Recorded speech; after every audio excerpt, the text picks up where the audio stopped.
So good morning, everybody. My name is Claude Garcia. I am Professor of International and Forest Management at the Bern University of Applied Science. And I also lead a research group at ETH Zurich.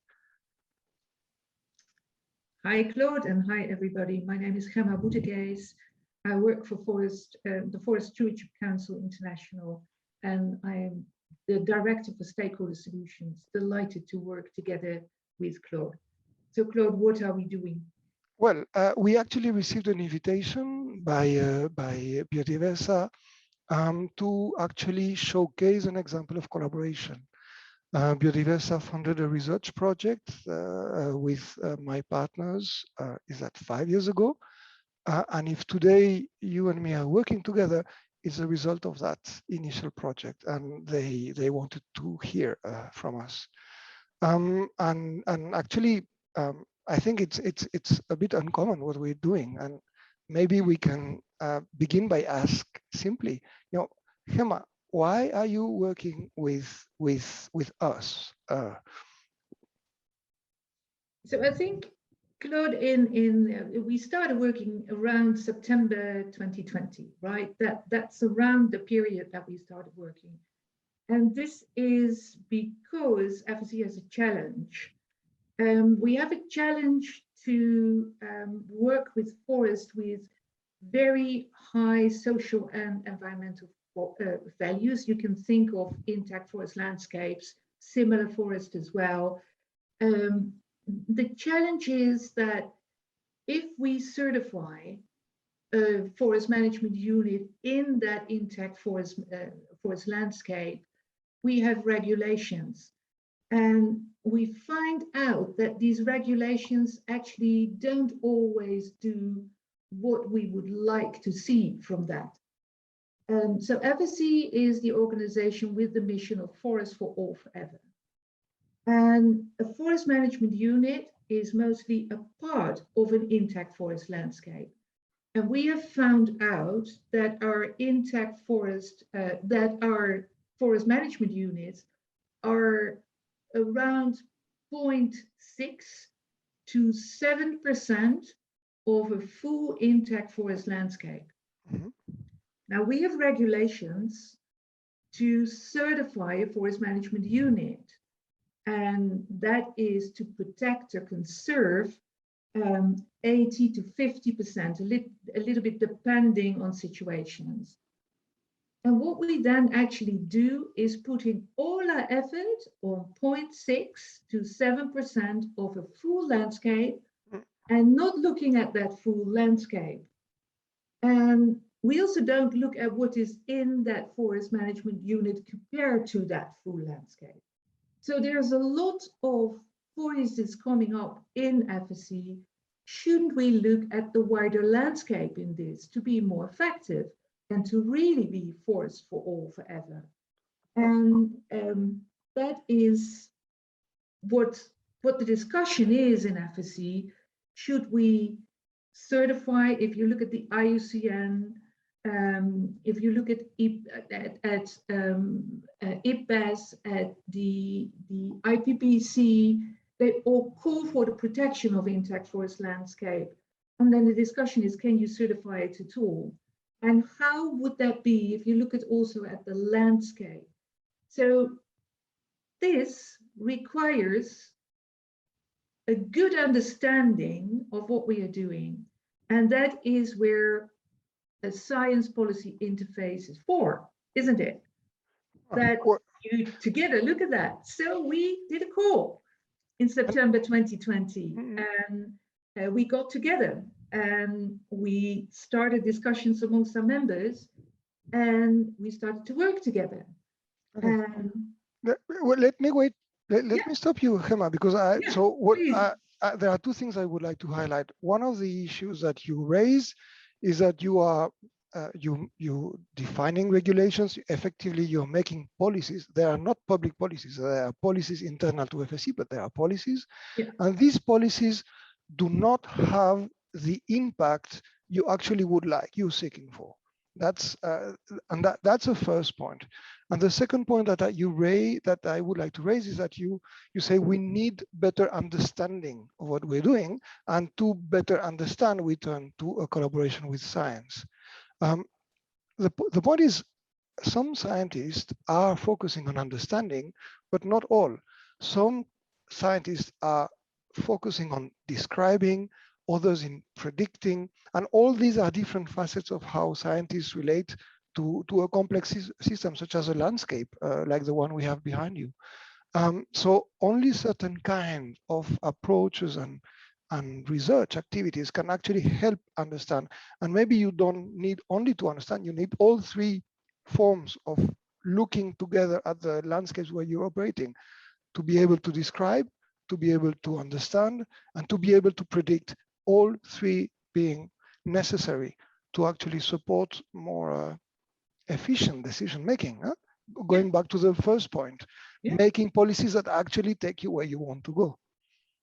And that, combined with a multi-stakeholder organization that FSC is, brings a nice challenge for us, for both of us actually, to see how landscape dialogues, how dialogues about values can actually come into this and help us seek solutions that we're not looking at certifying a landscape. I would like to say that very clear. FSC is not looking for that.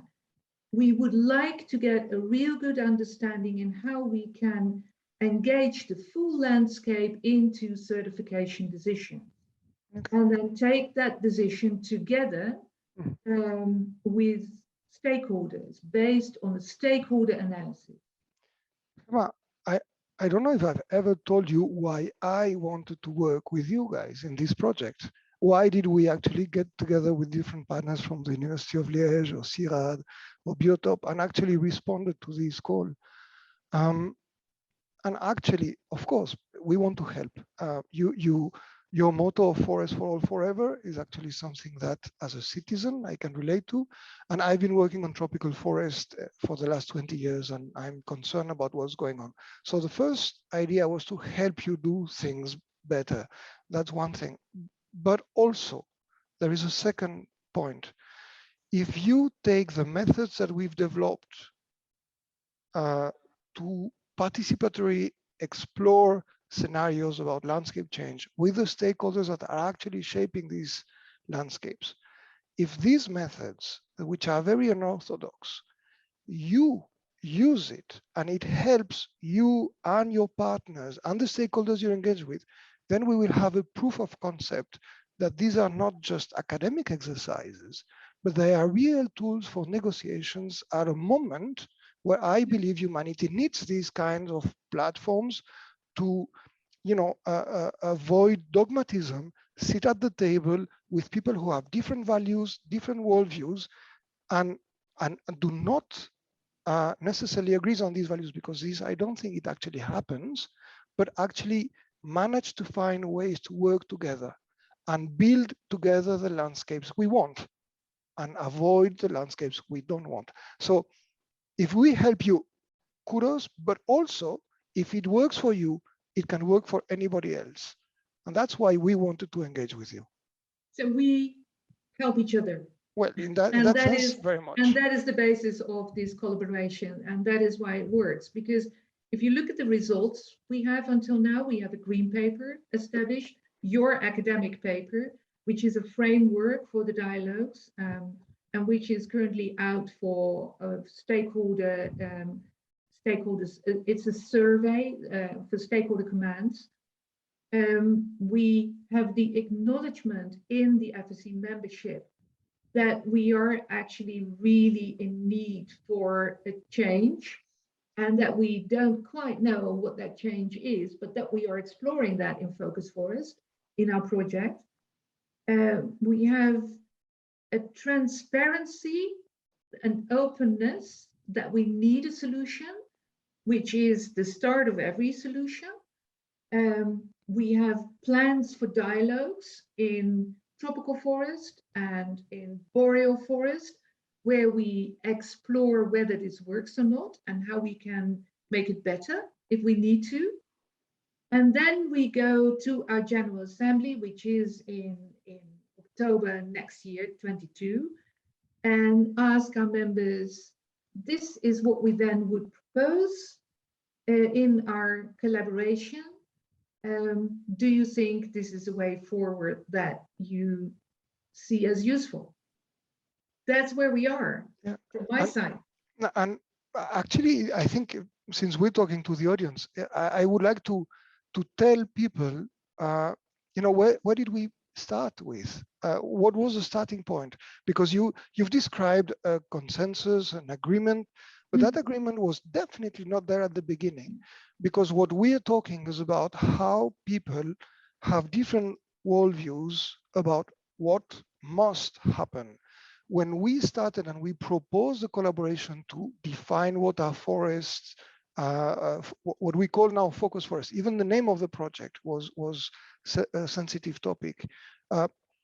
We came very close to touching one of the fundamental divides that I can see here on the climate and biodiversity crisis. People saying we need to use natural capital, strengthen better policies in order to protect the environment we need. And we have people who say we must stop immediately touching nature because it needs to recover. And if this is at the cost of society, well, that's what we need to do, because we cannot play anymore with the planetary boundaries. And these two positions, even with people that actually want the same thing, which is forest for all forever, they are so ingrained that it makes it extremely difficult to work together. And when we propose things, everyone was thinking that we were actually undermining their positions, that they were struggling. So focus and they're for both valid positions. That's very important. That's extremely important to say, because both concerns are genuine and can actually turn true if we don't manage well the landscapes, if we don't manage well the forests of the world. So how do we help people overcome this fear, which is legitimate? How do we help people get out of the trenches where they are and actually agree to work together? And the beginning point of the project was difficult because we had to make this clarification exercise, and we were going too left for those that were right and too right for those that were left. I mean, these are not the proper words, but it really was about helping people understand that we do not have another agenda than actually to help and support. So we only had 10 minutes, so we need to come to an end. We need to, yeah. So but then go, please. Yeah, go on. No, I wanted to say what is scientific in what we're doing, because if I hear me or if I hear you, this sounds like only a policy process, a dialogue. Well, there is science in that. There is science in the way we look at the forest, the way we look at the forests that exist, but also at the forests that can exist when we look at the potential of an ecosystem. There is science in how do we understand human beings. There is science on the cognitive biases that we all have. There is science on the definition of the resilience of a landscape. And it doesn't necessarily mean the capacity of a system to recover. It can be something different. There is science in designing scenarios about how a landscape works. All these is the scientific foundations on which the dialogue is developing. And all this science is our contribution to the process. We had to learn. Important contribution, which validates what we are doing. And the point is, we had no idea how to do these things 10 years ago when we put the proposals for funding.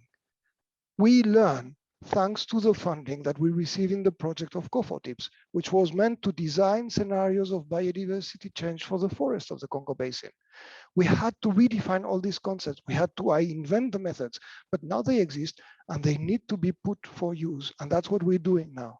That is what we're doing now, and you use us as a group of people who want to work with you to seek those solutions in this way, based on science, but in dialogue with our stakeholders, and that's how it works so well. What is ahead of us, Gemma? What is ahead of us is the landscape dialogues themselves, which are they're really based on, and I'm really looking forward to them. They're really based on economic models, which you bring in. They're based on game theory, which you also bring in. So you coordinate the way we do these landscape dialogues. And the landscape is what we bring in. The stakeholders is what we bring in. We do it on a particular landscape, so not just on the whole world being there, but on a particular landscape with its users to do that analysis. And that's how we actually complement each other. And then when we have done a couple of them and we've learned, then we would like to go to our General Assembly in October to decide, is this a way forward to engage landscape into certification decisions of a forest management unit. And if we're successful, this could lead to the transformation about Absolutely. how landscape dialogues are done within FSC, but then please take that message to those that need to also take lessons from that. Take this to the COP, take this to everybody who is concerned about the forests of the world. Because that's the point. That's the point of how we do things. If there was, maybe you have 2 minutes. If there was one thing we could improve, Gemma, what would it be? I know I have a very clear idea, but so then you better tell us. Well, we need support from funding because we are doing these on a shoestring. You are putting a lot of budget here. Yes. What you can, we're putting our own core budget, but we're doing this on a shoestring. And well, we need support. As a good, we say en français, un bon chercheur, c'est un chercheur de fond, and we actually need support. Yeah, and it would be good if we could really do these landscape dialogues in tropical forest, in boreal forest.